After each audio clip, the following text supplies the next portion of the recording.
Diesel petrol की किल्लत है तो उस किल्लत को और बढ़ने दे, उसे एवरेस्ट पर चढ़ने दे। जो कारों से चलते थे उन्हें थोड़ा तो पैदल चलने दे। बचत की बचत और सेहत की सेहत। तेल लगाने वाले भाई तेल लगाएंगे, तेल लगाने वाले भाई तेल लगाएंगे। शोर मचाने वाले भाई शोर मचाएंगे। हुक्का भरने वाले अब भी हुक्का भरते हैं। निंदा करने वाले केवल निंदा गाएंगे। इनसे मत उम्मीद करो, ये धंधे वाले हैं।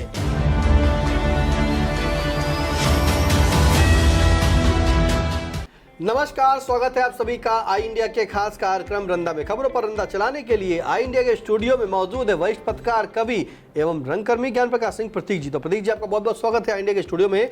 आज की पहली खबर की शुरुआत करेंगे, जहां प्रधानमंत्री नरेंद्र मोदी ने देशवासियों से की अपील, पेट्रोल डीजल की खपत घटाएं, 1 साल तक सोने की गैर जरूरत खरीद न करें, मेट्रो का इस्तेमाल करें, खाने वाले तेल का भी इस्तेमाल कम करें, खाद की खपत भी घटा दें। अब मोदी जी की ये अपील कितना असर कर रही है, सुनते हैं रंदा से। कोई माने या न माने, रंदा जैसे लोग अब ये मानने को विवश हो गए हैं कि इजराइल ईरान युद्ध की आड़ लेकर देश में अघोषित रूप से आर्थिक आपातकाल लागू कर दिया गया है। आज तक किसी भी भारतीय प्रधानमंत्री ने ये नहीं कहा था कि इस चीज़ का इस्तेमाल कम करो या ज़्यादा। रंदा जैसे लोगों को ये भी लगता है कि मोदी सरकार की विदेश नीति फेल हो गई है। उनके मंत्री का नाम जब से एप्स्टीन फाइल में आया है, तब से अमेरिका का राष्ट्रपति डोनाल्ड ट्रंप हमारे डंका पर विश्वगुरु पीएम मोदी को जलेबी की तरह गोल गोल घुमा रहा है। पीएम की इस अपील के बाद उत्तर प्रदेश में भी सरकार की नौटंकी जारी है। योगी सरकार का कोई मंत्री साइकिल से चलने का नाटक कर रहा है तो कोई अपनी फ्लीट घटा रहा है। लेकिन पर उपदेश कुशल बहुतेरे की कहावत को चरितार्थ करते हुए पीएम मोदी ने सैकड़ों कारों के साथ गुजरात में रोड शो किया। वहीं बताए, क्या रोड शो में शामिल वाहन डीजल पेट्रोल से न चलकर पानी से चल रहे थे? उनसे कोई भी गोदी मीडिया का पत्रकार पूछने की हिम्मत नहीं कर रहा है कि मोदी जी ये दोहरा मापदंड क्यों? डीजल पेट्रोल की बचत की बात मोदी जी आपने तो अब तक कही है, लेकिन रंदा इसे कई वर्षों से इस कविता के जरिए कहता आ रहा है। डीजल पेट्रोल की किल्लत है तो उस किल्लत को और बढ़ने दे, उसे एवरेस्ट पर चढ़ने दे। जो कारों से चलते थे उन्हें थोड़ा तो पैदल चलने दे। बचत की बचत और सेहत की सेहत। खाद की कमी का रोना सरकार रो रही है कि इसका इस्तेमाल कम करो। अब सरकार को कौन समझाए कि महंगी खाद को किसान आवश्यकता अनुसार ही प्रयोग करता है। अगर डीजल व खाद की किल्लत हुई तो हमारे यहाँ का पहले से ही बदहाल चल रहा किसान और बदहाल हो जाएगा। उसका व उसके परिवार का जीवन स्तर धराशायी हो जाएगा। कृषि प्रधान कहा जाने वाला देश कहीं सूडान की तरह भविष्य में भुखमरी के कगार में न खड़ा हो जाए। जब किसान के खेतों में फसल लहलहाएगी तभी तो सरकार 80 करोड़ लोगों को 5 किलो राशन फ्री फोकट में दे पाएगी। मोदी जी कह रहे हैं विदेश यात्रा न करें। लगता है अब हमारे डंकापति का डंका पूरे दुनिया में फट चुका है, इसलिए वो बचत के नाम पर विदेश यात्रा के लोगों को मना कर रहे हैं। रंदा को ये भी लगता है कि मोदी जी अपने शासन के 12 साल तक तो वो विदेशों की यात्रा ही करते रहे हैं, तब उन्हें बचत का कोई ध्यान नहीं आया। मोदी जी विदेश यात्रा वही करेंगे जो धन दौलत से मजबूत होंगे। आप कहें तो विद्यार्थी विदेशों में पढ़ाई न करें और लोग रोजी रोटी के लिए विदेशों की ओर अपना रुख न करें। 12 साल में कोई ऐसी व्यवस्था आपने नहीं सृजित की जिससे लोग अपने ही देश में रोजी रोटी कमा सके, मेधा का पलायन न हो। 2 करोड़ की नौकरी हर साल देने का आपका वादा सिर्फ चुनावी जुमला साबित हुआ। आप हर बार जनता के धैर्य की परीक्षा न लें। आदरणीय मोदी जी, रंदा जैसे लोग आपके कहने पर तेल कम खा लेंगे और तेल की बचत कर लेंगे, लेकिन वो नेताओं, अधिकारियों व धन पशुओं के लगाने के काम आएगा।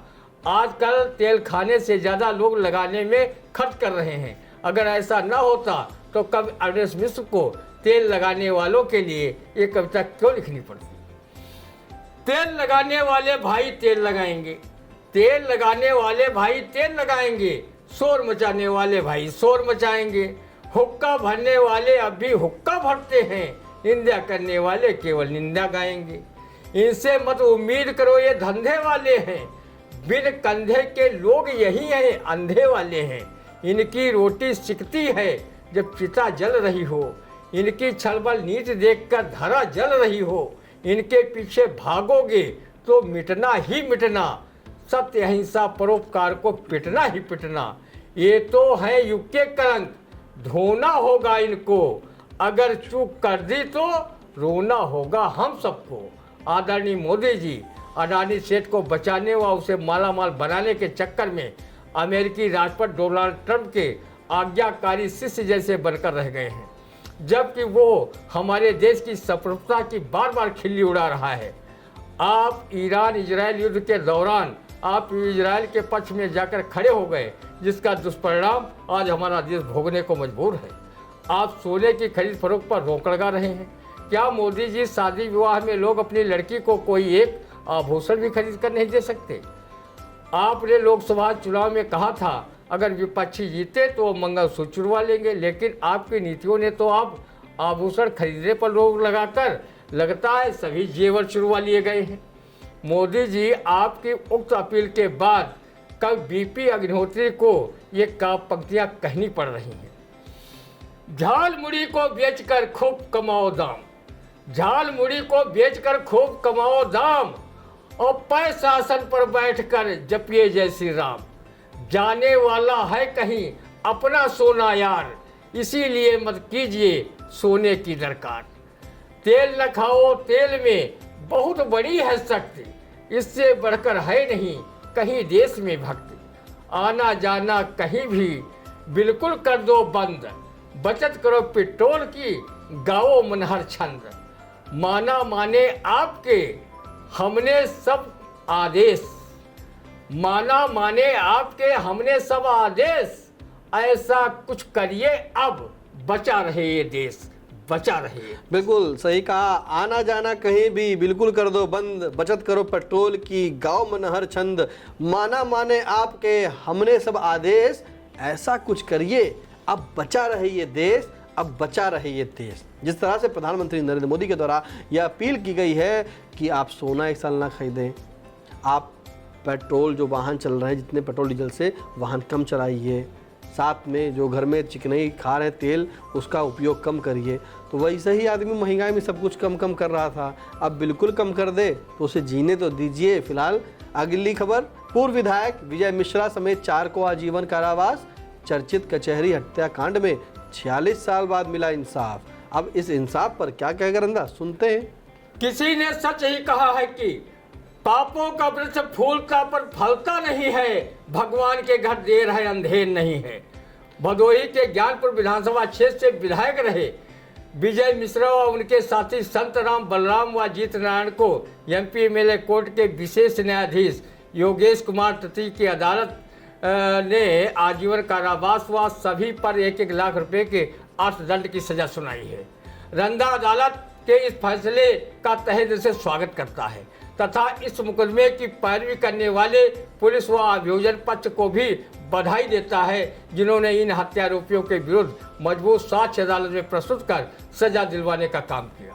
रंदा का मानना है कि जैसी करनी वैसा फल, आज नहीं तो निश्चय कल। बड़ी कचहरी में हत्या करने वालों को भले ही देर से सजा मिली, लेकिन देर आए दुरुस्त आए की कहावत चरितार्थ हुई। रंदा का मानना है कि हर बुरे काम का परिणाम भी बुरा ही होता है। किसी ने कहा भी है, बुरे काम का बुरा नतीजा न मानो तो कर देखो, और जिसने किया है उसने पाया, जाकर उसका घर देखो। 46 वर्षों के बाद मिला न्याय भले ही स्वागत योग्य हो, लेकिन अदालतों का तारीख पर तारीख वाले रवैये को रंदा न्याय हित में उचित नहीं समझता, क्योंकि कई दशकों तक चलने वाले मुकदमों में कहीं सुनवाई के पूर्व गवाह राम को प्यारे हो चुके होते हैं तो कहीं मुकदमा वादी। ऐसी दशा में नैसर्गिक न्याय मिलने की परिकल्पना ही क्षीण हो जाती है। लंबे समय तक खिंचने वाले मुकदमों के संबंध में किसी कवि ने कहा है, इश्क बाबा ने किया था, बाप को रोना पड़ा और पोते को कचहरी में खड़ा होना पड़ा। अदालत ने विजय मिश्रा जैसे खूंखार अपराधी पूर्व विधायक को आजीवन कारावास की सजा सुनाई है, जिनका लंबा चौड़ा आपराधिक इतिहास रहा है। लेकिन उसे ये नहीं मालूम होगा कि कानून के भी हाथ लंबे होते हैं। वो देर सवेर अपराधी के गिरेबान तक पहुंच ही जाते हैं। इस सजा के बाद रंदा को दादा अवधेश मिश्र की कानून को लेकर लिखी गई इस व्यंग्य कविता से कुछ विश्वास तो डगमगा ही गया है और वो सोचने पर विवश हुआ है कि अब न्याय जिंदा है, अब की न्याय अब भी जिंदा है। अपने देश में कानून अमीरों के लिए हनीमून, ना समझो के लिए अफलातून और गरीबों के लिए खून है। और जेल अमीरों के लिए देहरादून, वीआईपी के लिए कुल्लू मनाली रंगून तथा गरीबों के लिए गंजे का नाखून है। हमारे एक मित्र ने कहा कानून अंधा होता है। हमने उत्तर दिया नहीं, कानून की अर्थी में चारों स्तंभों का कंधा होता है, जिसे देखकर आम आदमी रोता है और अनाचारी आराम से सोता है और अनाचारी आराम से। बिल्कुल, कानून की अर्थी में चारों स्तंभों का कंधा होता है, जिसे देखकर आम आदमी रोता है और अनाचारी आराम से सोता है। जिस तरह से इतने सालों के बाद विधायक को सज़ा मिली है, शायद अंदाज़ा लगा सकते हैं कि कानून है, लेकिन इतनी देर में है, कितने सालों बाद फैसला आया, अब तक क्या क्या हुआ, ये नियम है, प्रक्रिया है, उस प्रक्रिया के तहत ये फैसला। लेकिन जो फैसला आया उसमें कहीं ना कहीं जो कानून से उम्मीदें नहीं रखते हैं वो समझ लें कि कानून अभी भी है, कानून जिंदा है और देर में ही भले हो लेकिन इंसाफ जरूर मिलता है। अगली खबर, अब ठोस सोना नहीं सिर्फ जेवर बेचेंगे सर्राफा व्यापारी। सीएम योगी आदित्यनाथ के निर्देश पर प्रमुख सचिव राज्य कर के साथ सर्राफा संगठनों की बैठक में लिया गया निर्णय। अब इस निर्णय पर क्या कहेगा रंदा, सुनते हैं। कहो प्रमुख सचिव राज कर ने सर्राफा व्यापारियों से यही कहा कि अब ठोस सोना नहीं सिर्फ जेवर बेचो। कहो ये नहीं कह दिया कि आप लोग सोने के आभूषण की जगह झाल मुड़ी या पकौड़े बेचो। मोदी सरकार ने सोने के आयात में 15% शुल्क बढ़ाकर उपभोक्ताओं से वसूले जाने का मार्ग प्रशस्त कर दिया है। अमेरिका, इजराइल व ईरान युद्ध की आड़ में जनता की जेब को कब तक और कहां तक निचोड़ा जाएगा, विचारणीय व चिंतनीय विषय है। देश की आर्थिक स्थिति चरमरा गई है। डॉलर के मुकाबले रुपया औंधे मुंह गिर गया है। जब मनमोहन सरकार के समय में पूरी दुनिया मंदी के दौर से गुजर रही थी, कर्मचारियों की छटनी हो रही थी, उस समय मनमोहन सरकार ने न सिर्फ मंदी के दौर से देश को उबारा बल्कि देश के विकास को आगे बढ़ाने का कार्य किया। यहाँ पर किसी की नौकरी भी नहीं गई थी, जबकि अमेरिका, ब्रिटेन जैसे विकसित देश मंदी की मार से सिसक रहे थे। ऐसे ईमानदार प्रधानमंत्री को भी मोदी ने कहा था कि प्रधानमंत्री जी बाथरूम में भी रेनकोट पहनकर नहाते हैं। आज के हालात देखकर रंदा सिर्फ शायर महफूज रहमानी का ये मुक्तक कहने को मजबूर है। इल्म तो हासिल किया था रहबरी के वास्ते, इल्म तो हासिल किया था रहबरी के वास्ते, और धीरे धीरे राहजनी भी राहवर करने लगे। दुश्मनी करके नहीं महफूज रह पाएगा तो, हम सलूक के दुश्मनी तुझसे अगर करने लगे। आदरणीय मोदी जी, आप रंदा जैसे 145 करोड़ लोगों के प्रधानमंत्री हैं। रंदा आपका सम्मान उसी तरह करता है जैसे आपका सम्मान अंधभक्त और गोबर भक्त करते हैं। आप चाहे देश की नाव डुबो दें और चाहे पाल लगा दें, देश की पतवार अब आपके हाथों में है। आपसे अच्छा देश में है दूसरा नेता नहीं, आपसे अच्छा देश में है दूसरा नेता नहीं। और बात बिल्कुल साफ है, वोटर मगर समझा नहीं। झूठे वादों पर ही जब चलती यहाँ सरकार है, इसलिए होता कभी वादा कोई पूरा नहीं, वादा कोई पूरा नहीं। तो देखिए, उत्तर प्रदेश के मुख्यमंत्री योगी आदित्यनाथ की जो बैठक हुई उसमें राज्य अधिकारी ने कहा कि जो सुनार है, सर्राफा व्यापारी हैं, वो जो है ठोस सोना नहीं बेचेंगे, जेवरात बेचेंगे। तो किस तरह से आपने पूरा सुना कि पीएम मोदी की अपील का क्या असर हो रहा है, क्या पीएम मोदी की अपील है। वहीं अगली खबर थी, विधायक को कई वर्षों के बाद सजा हुई, उनके साथियों को सजा हुई। तीसरी खबर, जब राजकर सराफा व्यापारी, राजकर के अधिकारियों ने कहा कि सराफा व्यापारी जो है वो ठोस सोना नहीं बेचेंगे, तो ऐसे में आपसे अच्छा देश में है दूसरा नेता नहीं। बात बिल्कुल साफ है, वोटर मगर समझा नहीं। झूठे वादों पर ही जब चलती यहाँ सरकार है, इसलिए होता कभी वादा कोई पूरा नहीं, इसलिए होता कभी वादा कोई पूरा नहीं। इस रंदा पर आपका क्या सुझाव है, क्या कमेंट है, क्या आपको कहना है, वो कमेंट बॉक्स में जाकर जरूर बताएं। आप अपने सभी सोशल मीडिया प्लेटफॉर्म पर जाकर के हमारे आई इंडिया चैनल को सब्सक्राइब करें, और कोई सुझाव हो, कोई जानकारी हो तो हमें आप कमेंट बॉक्स में जाकर बता सकते हैं, उसका भी संज्ञान लिया जाएगा। फिलहाल अब दीजिए इजाज़त, फिर मिलते हैं आपसे अगले रंदा के कार्यक्रम में। तब तक के लिए नमस्कार।